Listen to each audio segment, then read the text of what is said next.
Harry Jr. is about to be drawn into a world beyond his wildest fantasy, and he'll need a little magic of his own to get out of it alive.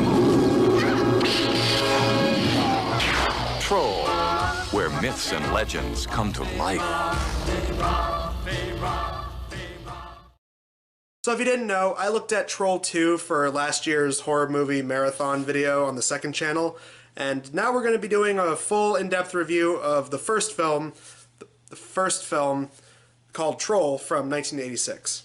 In order to get his life back as a wizard, Turok the Troll plans to take over an apartment building. His first step is to possess young Wendy Potter. Her brother, Harry, is the only one who suspects something is wrong. Fortunately, their neighbor Eunice is a witch and not only believes Harry, but agrees to help him. Meanwhile, as Turok, Wendy starts transforming the other building tenants into mythical creatures, and only Harry can stop them.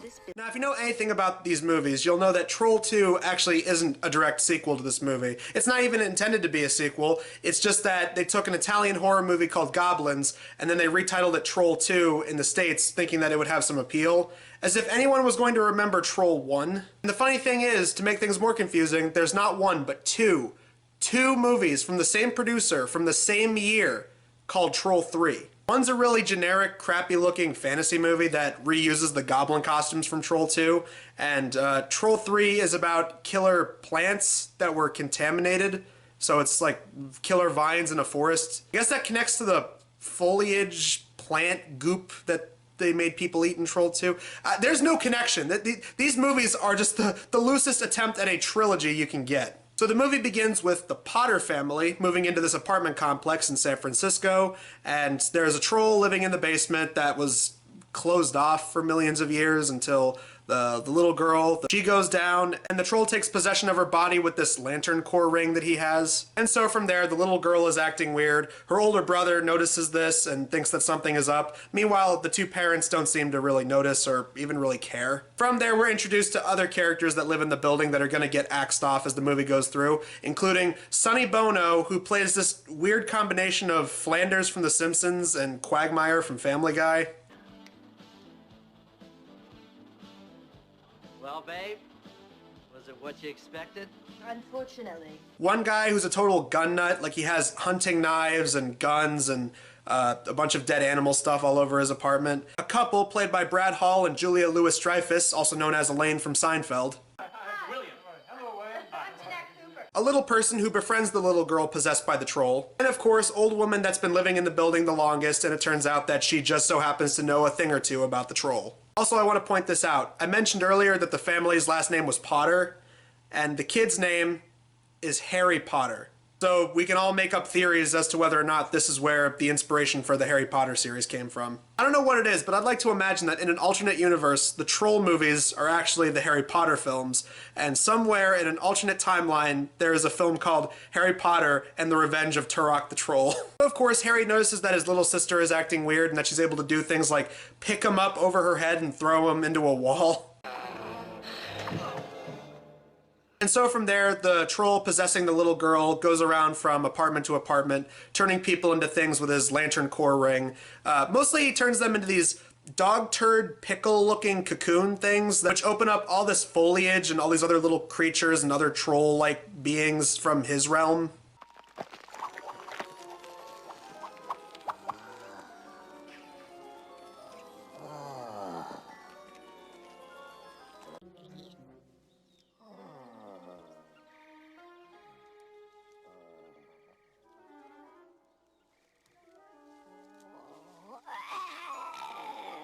And like I mentioned earlier, the troll befriends this short person who's honestly one of the better actors in the movie.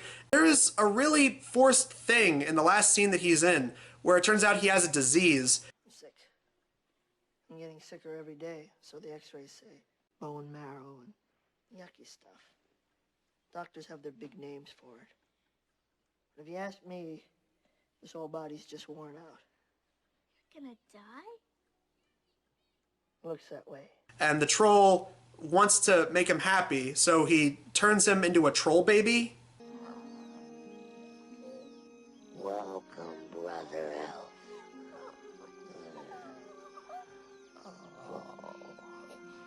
That whole little disease subplot may have been forced, but it wasn't as forced as it was in Skateboard Kid, and that's surprising. Well, they ran the tests, and it looks like Jenny is going to need the surgery sometime next year. The troll also turns Elaine into, I don't even know, like a nymph or a pixie or whatever, but she's all happy and she's able to make Casio noises with her mouth, and she has like an outfit made out of foliage, and she has like a crown of flowers or something.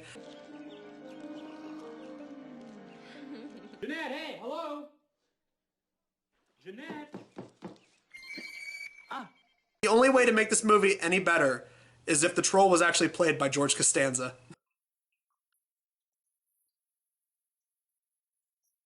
After Harry watches a sci-fi movie on TV, he thinks that his sister is actually an alien, like this is Invasion of the Body Snatchers or something. But then he talks to the old lady, and the old lady explains that it is actually a troll named Turok, and Turok the troll was actually her lover. She also explains that this was during some kind of old fantasy medieval time where there were the humans and there were the trolls. They at one point had a mutual agreement to keep their land separate, but then the trolls wanted to take over their land and ultimately take over the world. Turok sympathized with the trolls because he used to be a human, but once he started sympathizing and became evil, he was then turned into a troll and he was banished. And that's why the old lady is living at this apartment, so that she could keep an eye on him and make sure he doesn't come back. But lo and behold, once the Potters moved in, he came back. I also want to throw this in. She has a pet mushroom thing that kind of looks like if they were to do another live-action Mario movie, that thing looks like that would make the perfect prop for Toad. Yeehaw! So after everything but the Potters and the old lady's apartment have been transformed into these different portals to the old troll realm or whatever, it's up to Harry and the old woman Eunice to try and take on Turok and his little army of trolls.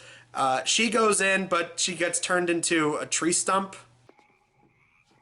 Shut that damn door. So Harry has to go in, save his sister, who's trapped in this magical glass case, like this is Sleeping Beauty or something. He breaks through it with the staff that Eunice gave him, and as they're making a break for it, this giant troll that looks like a cross between a troll and a bear is about ready to attack, but then Turok, feeling sympathy for the little girl, then throws the staff into the heart of the beast. All that's going on. The parents are finally starting to realize all the magical weird shit that's going on, as people in the outside of the building are noticing that these giant vine tentacles are about to wrap around the building. Once the beast is defeated, the Potters actually make a very smart move, and they decide they are getting the hell out of that building. Dad, Mom, open the door!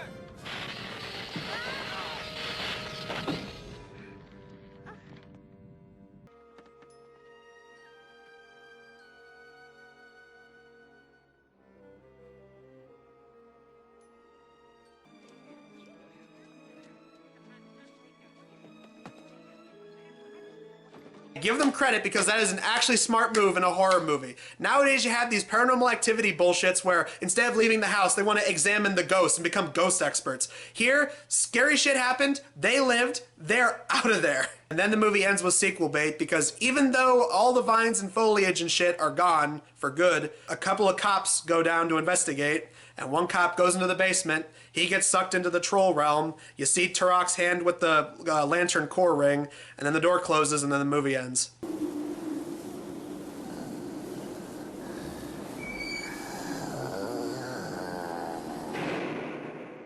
Give the movie this. There was a Troll 2. It wasn't actually a sequel to this movie, but there's a Troll 2. I've heard people say this is one of the worst movies ever made, and I think that's partially just because it is connected to Troll 2. Not by much, but still. But honestly, compared to Troll 2, this movie has way better production. Puppetry and the costume work in this film compared to Troll 2, which looked like it was like one big 5th grader assignment, this one actually has pretty impressive effects for a 1986 production. I also think that the acting is better, not by much, but it's way better than the non-acting that was going on in Troll 2. Wrong apartment. Shit! There's also a very bizarre song sequence in the middle of the movie, and as bad as the song is, it's actually kind of catchy.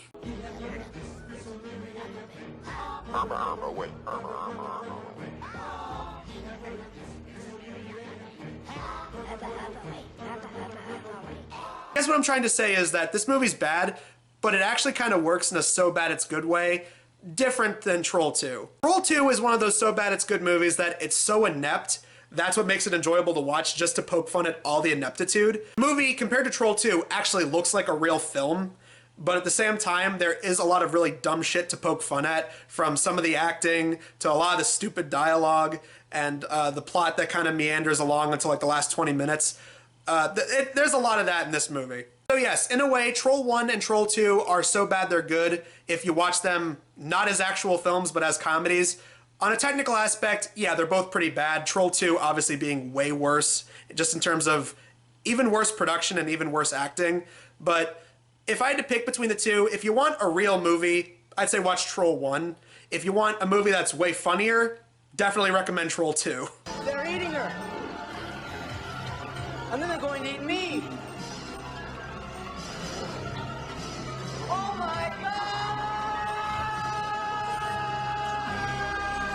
Tune in next month. We actually have 3 Blockbuster videos planned for November, so look forward to those when they come out. Until then, I'm Adam Sykes of The Blockbuster Show, and we will see you guys in the next video.